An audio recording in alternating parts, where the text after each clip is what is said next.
Hi, everyone. Thank you so much for joining us today. Our webinar today is on From Ideas to Action, Implementing Education with Affluent Families. I'm Tori Hawley. I'm the Director of Client Learning Experience, and today I am joined by Kirby Rossblock. Hi there. We're really excited for this webinar. We've got 45 minutes to hopefully wow you with some ideas about how to get going with learning and share with you some cool tools that we're pretty excited about. Do you want me to just jump in and talk a little bit about how we got to Tamron Learning? Because I think it's kind of strange. Most people say, Kirby, I thought you did consulting for families and family offices and ultra high net worth. And that is true. So Tamron Partners was started almost 10 years ago, which is crazy. But in the midst of a lot of the education that we were doing with families, we recognized that sometimes they just needed a durable learning curriculum that could sort of support them wherever they were. If they had a family member who was leading education, or they had an advisor who was already in that role, we wanted to create something that was scalable but durable and something that could be used flexibly. So that's essentially Tamron Learning. That manifested around 2019 and officially launched in 2020. And so we built a learning management system with our flagship program, the Accredited Beneficiary Stewardship Program. I think you're going to talk about that in a little bit, so I won't go into detail there. But imagine being able to have education right in the cloud in a way that was accessible, secure, private, and anywhere, anytime. So you can jump in there and get actionable. And at the same time, it's a sort of community kind of learning experience where you have the ability to also learn with an advisor, a family office provider, anyone who you want to be in your trusted circle, if that makes sense. So that's where the advisor relationship is so key and where we want to foster that rapport, because we think learning is just a great way for advisors and clients to build stronger relationships. Definitely. And I just want to say on that note, in terms of learning, if you have any questions, feel free to drop them in the chat and we will address them at the end as well. And I'm going to share a little bit about our curriculum just really quickly so you know more about what we do. So we offer this online curriculum. It's 10 courses, and we include everything from stewardship, what it means to inherit wealth, how you inherit wealth responsibly and steward it into future generations, to what it means to be on either side of a trust. So as a trust inheritor or as a trust beneficiary. And then we cover some pretty technical stuff in estate, trust, and tax. What we want here is for our learners to be empowered. We're not asking them to go out and be a tax attorney or anything like that. But when we have inheritors or we have, affluent families, they need to have these skills. And the last piece is, of course, that personal finance, financial literacy is so valuable in affluent families, and also trust administration, working with advisors, and investing fundamentals. So really a comprehensive, holistic wealth education suite for families or advisors to jump into quickly and provide a wide breadth of topics that are necessary for affluent families. Hey, Tori, before you go on, just really quickly, I also wanted to just reiterate that we built this education for potentially the family members who are not going to be the operators. So we don't have this embedded bias. We know that about 86% of wealth is transferred in trust to the next generation.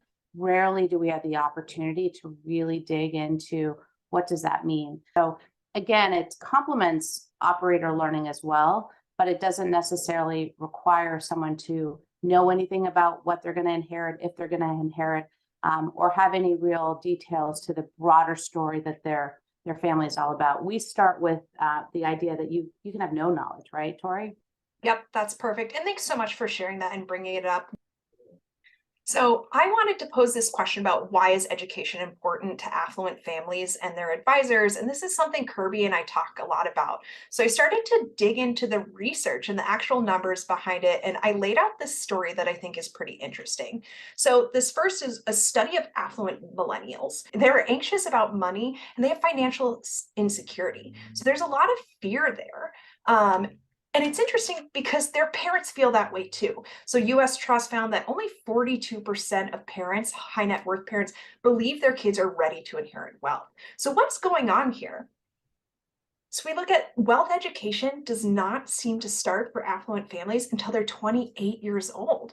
So imagine you're almost 30, you're out of college, and then finally your parents have said, okay, now we can start talking about wealth. Then we find out, well, it's actually interesting that when the earlier you learn about wealth, the more confident you are, the less anxious you are, you're better at managing it because you've been talking about it. It's not this taboo, and you can be really comfortable with it and to manage it responsibly, to be a good steward. So 56% of affluent individuals do their own research because if you haven't found anything out from your family or advisors or anything like that until you're nearly 30 years old, of course you're going to be looking around. You know that, something's coming down the pipe. And so you want to be informed. But the really interesting piece of this to me was that just 5% receive wealth education around these broader aspects of wealth that we cover, right? Financial literacy is the number one thing when I go to a conference or I talk to a family, they're like, well, my kids definitely need to know about this. But what else? Hey, Tori, before you jump to the next slide, I just wanted to jump in and say, think about where you were when you were 28. It's really important to think how much access the 10-year-old has or the 15-year-old has who's Googling and sort of querying about maybe your family name or a company that the family once owned or currently owns. And so there's just so much information that's out there. To think that we're not actually educating till 28 is a little mind-blowing to me. Yeah, absolutely. And I'll talk on the next slide about how this impacts families and advisors. But the thing that we know is that families who pass wealth on, they make human capital a priority, not just financial literacy a priority, although obviously financial literacy is a huge piece of wealth. So this is relevant to advisors because advisors, particularly if they're helping with an education plan, they can guide their clients to be really effective clients for them, right? So they are performing at high levels, they're asking good questions, you're not having to explain really basic information. And it's not that it's not your role to do that, but an engaged client is a better client. And the other piece of this is that families need this. They need to be having these conversations because it builds rapport, it creates stickiness, has longevity. So if your goal is to pass on wealth from generation to generation, the education and human capital is at the heart of this. So we are going to help deliver some tools on how you can set up an education plan to help your clients get to this endpoint or to help families get to this endpoint where they're really clear on what they need to know. Tell me a little bit about this advisor's role in learning. Yeah, so I think this is an important slide for advisors listening and family members who might also be on the call to think about the role of your advisor and where they fit in the relationship to the learning that may need to happen in your family. Listen, we talk a lot about setting our families up and our next gen up for success, but we also need to think about what is in the best interest of the advisor to deliver or not deliver. Because there's some advisors in that top left quadrant who really are technical advisors typically, but they don't really see themselves as educators. They're not really the nurturing type. They might actually not even be really tuned up to or stylistically good at building that kind of a rapport to mentor. And so I think it's important to understand where you're going to be the most useful relationship to your client. And that's sometimes it's just referring to other resources, to other coaches, to other learning opportunities. Now, the mentor, kind of the top right quadrant, is the advisor who really feels comfortable. And this is in their wheelhouse. And this is something that they like to do, they want to do, and they feel a natural nurturing tendency to want to support and help build out curriculum or build out learning opportunities. Now, there are more of the educator types, and I see a lot of consultants and coaches out there who are really great at sort of helping inspire and helping nurture a next gen family member or any family member for that point. but really don't have the technical expertise. And so that's kind of where we wanted to map out, where do you fit? Because one thing that I love about the Tamara Learning platform we've created is that regardless of which quadrant, we can potentially be a supporting role, a lead role, or a referred outsourced partner to you. Now, the bottom left corner really doesn't have any information because you're not advising, you're not educating. So you could be anyone, right? Likely you all fit in one of those quadrants if you're on this call today. Yeah, and I want to emphasize as well that it's okay to be in any of these quadrants. There's no right or wrong way. It's having the tools to set your client up for success based on where they want you to be, right? So if you have a client who's coming to you and they want you in that mentor role, having the self-awareness of saying, I actually don't really do that, but I have the right resources to present you a learning plan or education that you need is really, really important, which is part of why we shared this, right? We want our advisors to start thinking about, what is my role in educating? Because we know that educating the next generation is so important for building that long-term rapport. This is a really cool slide, Victoria, that you created. I think this is a great explanation of like kind of the cycle, right? That a lot of advisors go through when they're trying to figure out where to start, how to build comprehensive wealth education.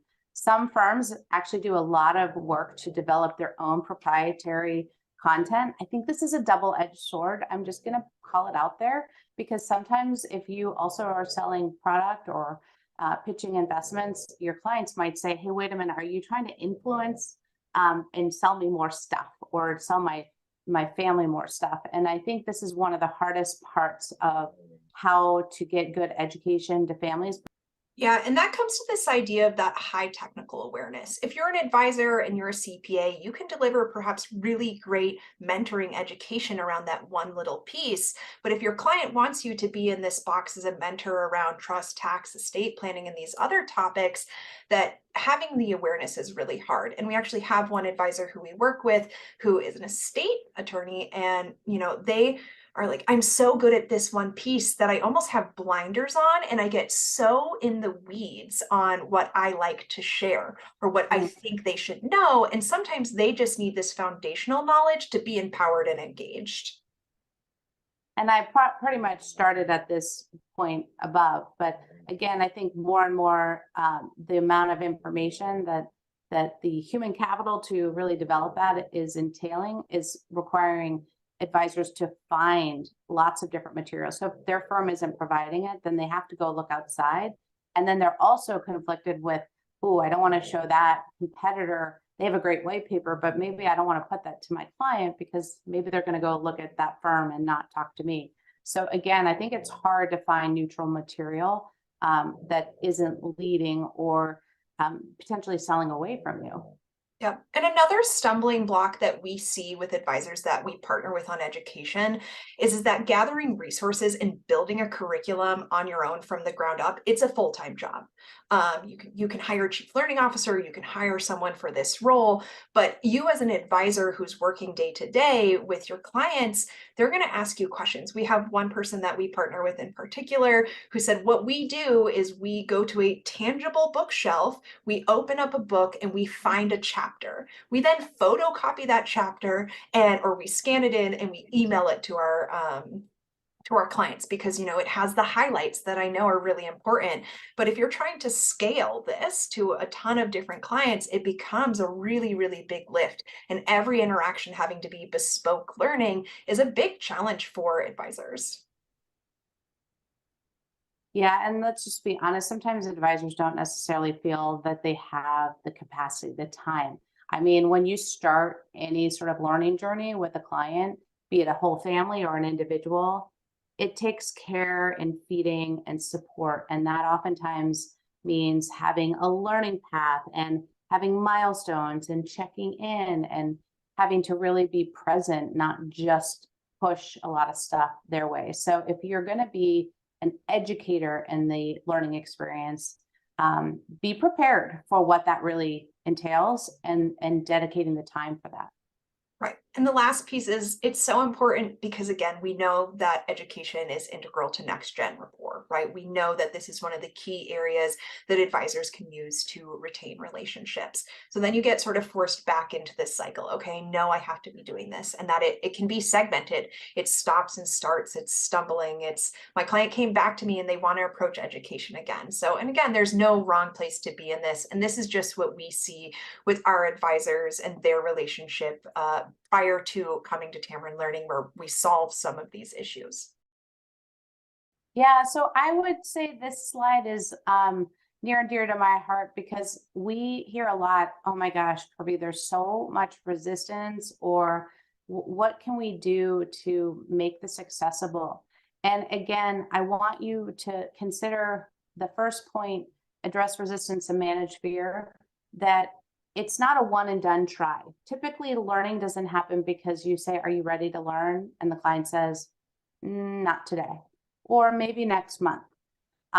It's a repeating, like we got to have lots and lots of attempts and continue to keep this forward in their mind, because quite honestly, this is one of those things that people put off. It's like, I don't know, I think about when you're going to a big event and you want to look your best. Oftentimes people put off like starting their training and their workouts and everything else to feel their best self.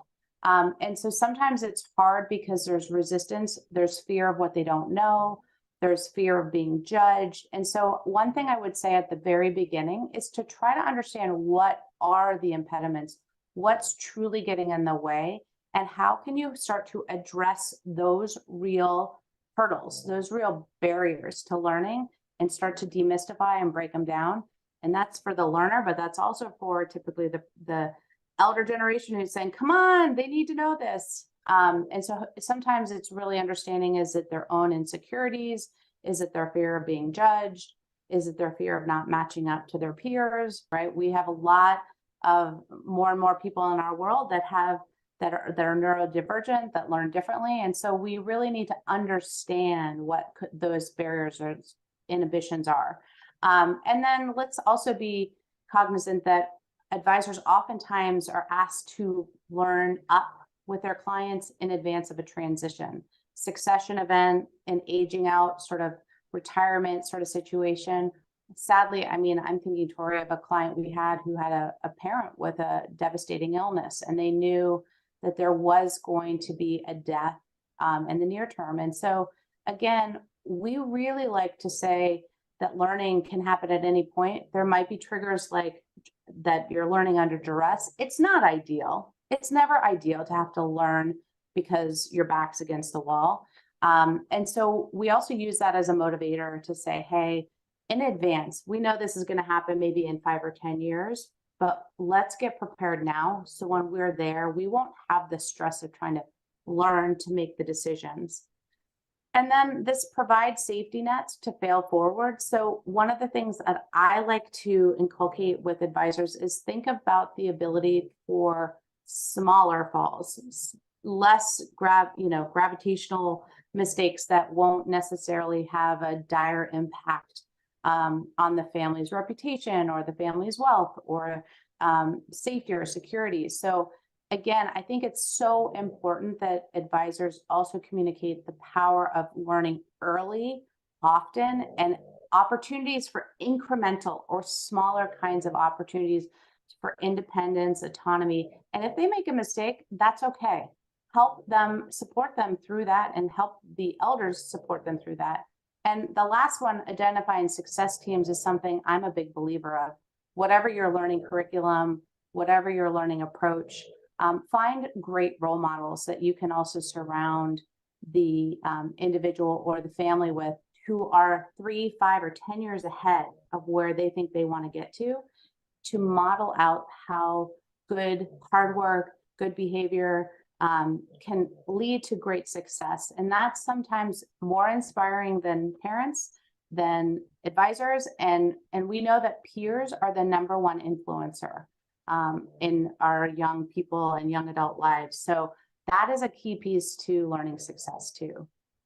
Yeah, and something that we've seen with our clients is, in particular, one family said this needs to be self-governed. We want to educate the next generation, but it needs to be self-governed. And that included creating success teams. Who are the spark plugs? Who are the people who are driving this? Who are the people who are passionate about this? That family champion, that piece. So family members can be part of a success team. Advisors can be part of a success team. There's a lot of opportunity for to make this a broader group so that you're not putting all of this on your shoulders as an advisor as well.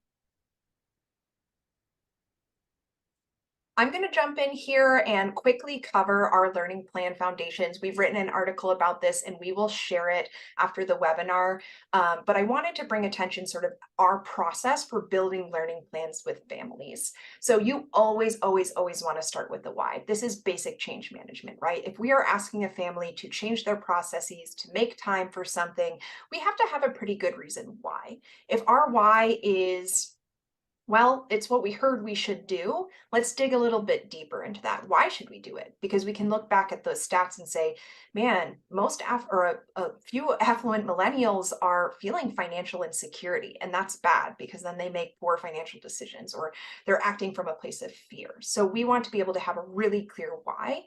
We also want to identify the WIFM. WIFM is what's in it for me.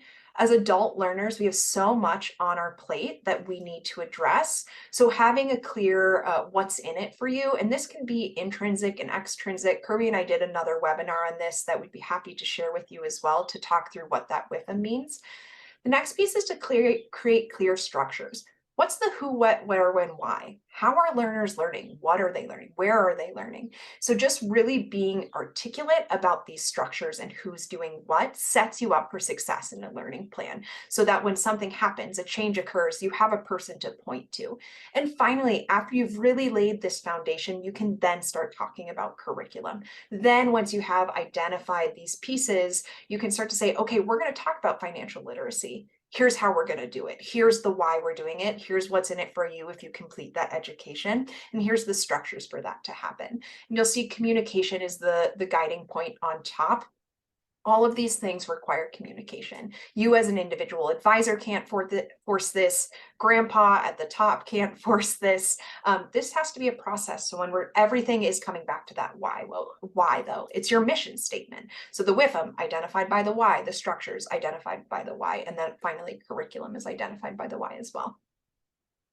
We're going to spend these last few minutes here jumping into our personal education plan survey and our workbook. These are tools that we have built to sort of take this information that we've talked about, synthesize it into a document that you can either pass off to your clients and have them fill it out, or you can walk through it with them to sort of identify those pain points. And finally, we have a comprehensive wealth education assessment. I'm not going to cover that today. We will share it out. It's 170 questions, really, really robust on sort of this learning bar. What should families be knowing about, talking about in their education plans?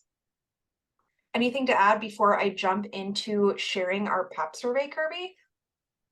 Yeah, this is great. I just want to reiterate that we're really dedicated and committed to providing a lot of resources. These are all free tools that we provide that we hope help you advance your client further, farther, faster, and also give you the confidence to actually start talking about these areas and issues in a way that, really empowers you working with your client and getting them to the right place.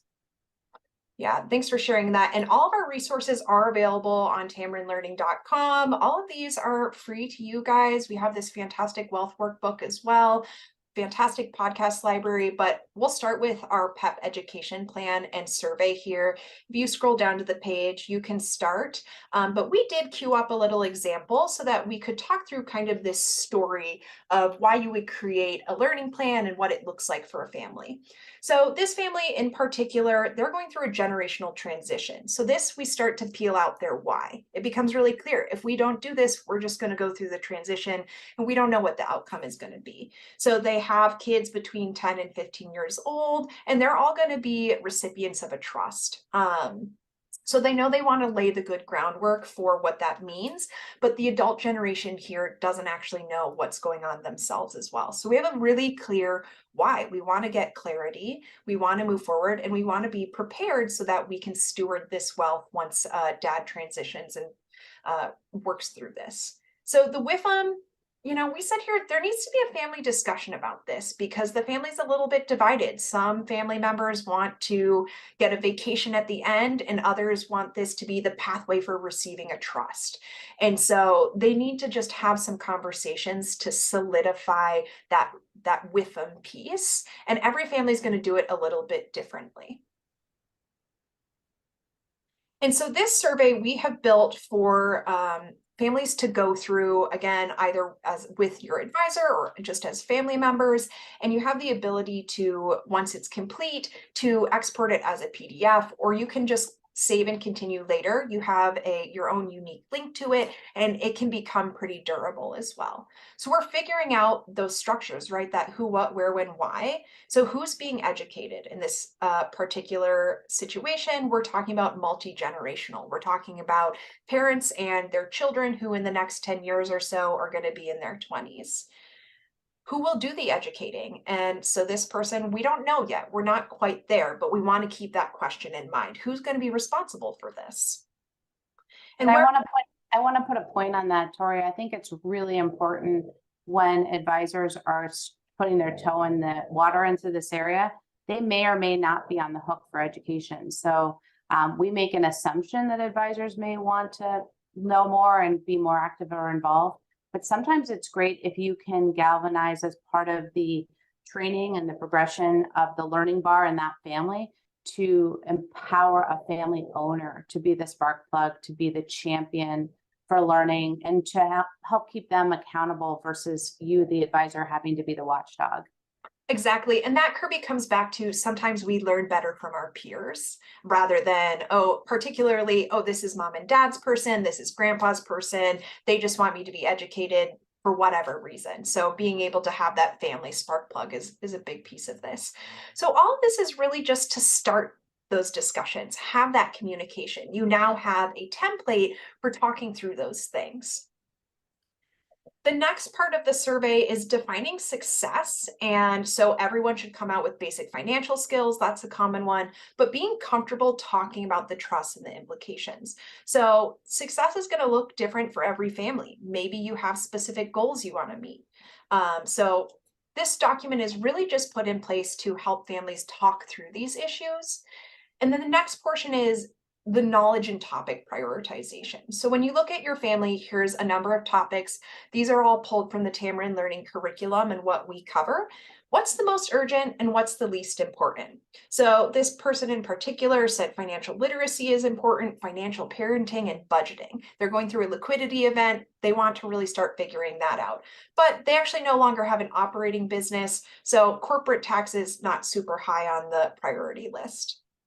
And again, this gives you the opportunity to export this, to revisit it. You can change these answers at any time. And I won't spend too much time on these other topic areas, but again, all this is covered in the Tamarind Learning Curriculum. And then we have an opportunity at the very end to sort of fill in the blanks on what else are you interested in? What else do you need to have having conversations around? And then we, of course, have a nice blank space. This person wanted to talk about vacation property management, a trust. So this doesn't have to be a static document. As things come up, feel free to come back to the survey and fill in more information. And before I switch over to the workbook portion of this, Kirby, did you have anything you wanted to add? I think it's really important to recognize how to tee up this kind of resource, right? So there might be some nurturing conversations, and you might actually have multiple family members complete this. You might actually have other advisors connected to the family with the family's permission complete this as well. So just know that the responses go back to the individual who fills it out. So it really requires to know who's owning, back to that, who owns who's the spark plug and who's coordinating. Again, that teeing up that assessment is a huge empowering moment to get transparency. And be prepared. There might be great stuff that's, oh yeah, this is right on target, or you might see a lot of blanks. I mean, sometimes family members cruise through this, and then that becomes another opportunity to say, hey, what's going on? Can we talk through why you didn't engage in this? And you might find a lot of other information that helps you understand resistance, fear, or lack of engagement. So be prepared, and that assessment again could lead you in many directions. Yeah, I love that you bring that up. And we have actually another tool called our wealth workbook that has an entire section on keep me awake at night. So maybe you start having a conversation about their pain points and their anxiety and their fear. And then you say, well, there's a solution to this, right? That a lot of this can be managed with the appropriate education, the right learning plan that meets your family needs, that's realistic, appropriate, age and stage appropriate as well. I have transitioned over to our personal education plan. We call it the PEP within Tamarind. And this is a workbook, and this workbook really helps you synthesize what that survey, the results were. And we start with an outline of who our advisor team is. And Kirby, I was hoping you could just share a little bit about why it's important in a learning plan to know who your advisory team is. Yeah, so the advisory team often knows who their client is. This is a clear relationship, right? You know exactly who you're serving, when, where, and how, but it may not be as transparent or clear to the client. And I think it's really important. And we've segmented a personal team versus a family team. Why? Because we know when we've got a family and beneficiaries or NextGen or minors, that they're still under the sort of family team umbrella. But then let's fast forward to when they're in their 20s and 30s and they move out of state and they get different kinds of jobs or they get married. And all of a sudden, their lives start to take shape with other advisors that are in the picture. So maybe mom and dad's estate planner is in one state, has done great planning for mom and dad, but now their son or daughter is in another state getting married or getting a new job or traveling overseas. And so then they're starting to get advice and advisors that aren't from their family of origin. So, it could be one and the same, but maybe your parents have different investment advisors than you have. Or maybe you have a different accountant than your family of origin. So that's really the idea behind knowing who they are, what they do, how best to contact them, and what information they truly are experts in or have knowledge of. Yeah, and another piece that when you and I were talking through this that's really important is maybe you don't know who some of these people are and you should. So this really gives you a tangible exercise to kind of work through that question and just to think about it a little bit more, that maybe this is a blind spot for me and maybe I need some education around that as well. And coming back to this idea, we want to be able to learn in ease rather than in duress. And so trying to figure out who your team is when a catastrophic event has happened, or when you're really stressed, or you have 500 people running around, that this is an easy way to have a durable document that you can come back to. And it really lays the foundation of something that you can return to as well and keep this top of mind. So we pulled out some learning objectives, and the way that we looked at this was actually taking those survey results and knowing that, for example, preparing for dad's transition and trust going to the kids, we need to prepare their kids and ourselves, and just to have a space to start working through what are some of the questions around that. Are we even going to be trustees? Should we vet out other trustees? Did dad even allow us to pick our trustees? Do I even know what a trustee does? So really to use this learning objective space to figure out what's top of mind in most priorities. In a lot of families, it is that financial literacy because that's the obvious place to start. But once you go through that survey piece, you can start to tease out a little bit more that why. Why are we learning? What should we be getting out of this? So we have the opportunity to look through this as well, and to use like some space to write it out and think it out, which is the purpose of the workbook. Tori, I know I'm seeing some stuff in the chat of questions coming in. We're going to address those at the end, but I also just wanted to bring up here that there are a lot of opportunities using the workbook to have meaningful conversations. So use this tool also to aid and give an excuse or a real poignant opportunity to have that, intimate conversation with an elder or with a NextGen family member to say, can we go deeper here? I hear from this objective that you filled out from the assessment, I just want to learn more what this looks like and why you put this in priority. And let's just talk about what that opportunity could be. So again, I think you're constantly peeling back the onion. You're using this to get higher fidelity around focus and interest and urgency. And that's sometimes what the survey won't give you as clarity. But when you hear that in somebody's voice, or you see the waterworks and the tears start flowing, you start to know how much this is a priority or the fear around some of these areas too. Right. And coming back to that idea of what inspiring advisors do, having the ability to address that resistance and fear. Again, there's a pathway for this. There's education that we can put in place. So from those objectives, creating some pretty clear goals as well, wrapping your head around this liquidity event, creating a budget, being prepared to meet regularly with advisors. What do I need to do to be? And so just creating some really tangible stuff, getting the foundation of my estate plan started by the end of the year. So we can really turn these actually into SMART goals as well if we want to. With goal setting, the more specific we can be, the better, but also to acknowledge what are the learning challenges. So what we see with a lot of families is they're like, okay, I want to learn this, and this year, but I have 1 hour in July to do it. So, okay, let's be realistic. What are our learning challenges? You're a full-time parent, you're a full-time worker, you have kids who are in school, so they're not going to have time. So this helps us inform that learning plan as well when we are realistic and acknowledging what the challenges are so that we set ourselves up for success using this learning plan. And that is the workbook. Again, we will send some resources out at the end, but the last piece of this is the actual education plan. So this was pulled from those survey results, all of the ones that were marked a 5 high importance or a 4, and put it into a plan. When do I want to learn about this? Well, I know that this transition event is going to happen in the next 10 years. Maybe that's lower priority, but I know that stewarding wealth, we already have wealth. Let's start that conversation as the foundation. So it really gives you the opportunity to start to think about those more practical pieces so that you can put your plan into place now that you have some ideas. All right, so let's talk about what's next.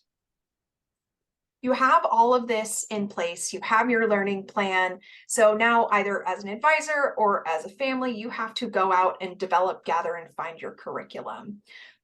We will obviously advocate for ourselves here in this, and that we have a robust curriculum that covers stewardship, being a trust beneficiary, trustee basics, estate planning, trust and tax, that we can take a lot of that lift off of advisors who are trying to accomplish being in that educator or mentor role or that referrer role, right? You don't have to go out and reinvent the wheel, that we have something in place that manages a lot of these things, that makes it easier for you to shine as an advisor. And finally, we're going to extend a special trial offer to everyone who is watching this webinar. So if you enroll in a trial by June 14th, you will get 1 month of access to our entire stewardship course for free. So you have plenty of time to check it out, and then you can extend that to some colleagues or clients to join you in that trial period as well. We want to give you the opportunity to use our robust education tools. We have lots of resources out there. We would be more than happy to do a personalized site walkthrough to show you how to use the tools as an advisor or as a family to engage with your family members. And finally, we will help you complete a complimentary education assessment appointment as well. So we can help you get a handle on these tools, to work through it with a family. Is there anything else that we want to cover today, Kirby, before we get to answering any questions? Yeah, the only thing I also just wanted to mention is that we have recently just done a major upgrade, and we have sort of a new, fresh dashboard that we've done a lot of testing, user testing, and improvements on, thanks to so many of our wonderful clients already in our system. And so that is another reason, if you've been in our site before but haven't been in there in a while, it might be time to just take another fresh look. because we have some pretty cool new enhancements around functionality and different kinds of widgets to get you more information. So again, one thing we pride ourselves at Tamron Learning is that our platform and our content is not static. It is dynamic, it's evolving, and it's always improving. And so if you were here a month ago or 6 months ago or a year or two ago, you really should jump back in just for no other reason to see how much has changed. Perfect. Thanks so much, Kirby. And thanks, everyone. We are going to be addressing questions now. One of the questions I wanted to jump into right away was, do you as the advisor do the training with the client? And the answer is a little bit of a yes and. So the Tamron Learning curriculum is built to be very interactive and to be done asynchronously. However, we really see this come to life and see advisors shine when they are part of the conversation. They can provide support, guidance, mentoring around the curriculum. The curriculum also has tons and tons of built-in activities that are great opportunity for advisors to jump in and, do facilitation around it. As for how much content is psychosocial, we have 2 courses that specifically address some of those topics. So that would be the stewardship course and beneficiary fundamentals. However, throughout the coursework, there's plenty of opportunities to make those psychosocial connections. One of the questions that we have too here is, what if the family doesn't have a clear why? I think for families who want to learn just for the sake of learning, that can be their why. But then we're going to have to focus on other ways to engage them, keep them interested, and moving along an education plan. So it is really helpful to define a reason why the family is educated. A lot of times families just like education. Yeah, Kirby. I just would add that most often the advisor can have an insight to the why. You might know the markets are rocky and you want to make sure your client is knowledgeable about volatility and inflation or global geopolitics. So sometimes it may not be just to the family fact pattern. There might be other extraneous things going on in the world that you want to make it really important to say, hey, do you want to know what's happening in our banking industry and why we've had some consolidation and some banks go under? Well, this is why it's really important to know about these broader areas, just so that you're empowered, so you have a clear understanding of, like, this is when you need to ask questions and this is when you need to lean in. So I think it's really important to not miss the opportunities to show what you know about your client and why maybe more deeper knowledge is going to help them with your relationship and other relationships. That's perfect. And we have just about 1 minute left here. There's a bunch of questions in the chat, which we'll follow up with you directly if we didn't answer it. But in terms of good tips and insights on keeping a family engaged, we've done a whole other webinar. I would encourage you to go to our webinar page under resources and take a look at that. As for how much time it takes to work through the entire curriculum, which is the Accredited Beneficiary Stewardship Program, there's roughly 100 hours of content, and that doesn't include sort of the supplementary activities and other additional pieces. So we see people do this anywhere from 6 months to a year. If you wanted to do this together in a long weekend, I would recommend pulling out a couple of activities as an advisor from the curriculum and centering your weekend around that. Anything else before we jump off, Kirby? This was great. Thanks for everyone's patience and your attention today. And if you missed some of this or you want to share this with a colleague, we'll be getting the link out along with all the resources. Thank you so much, everyone. Have a great day.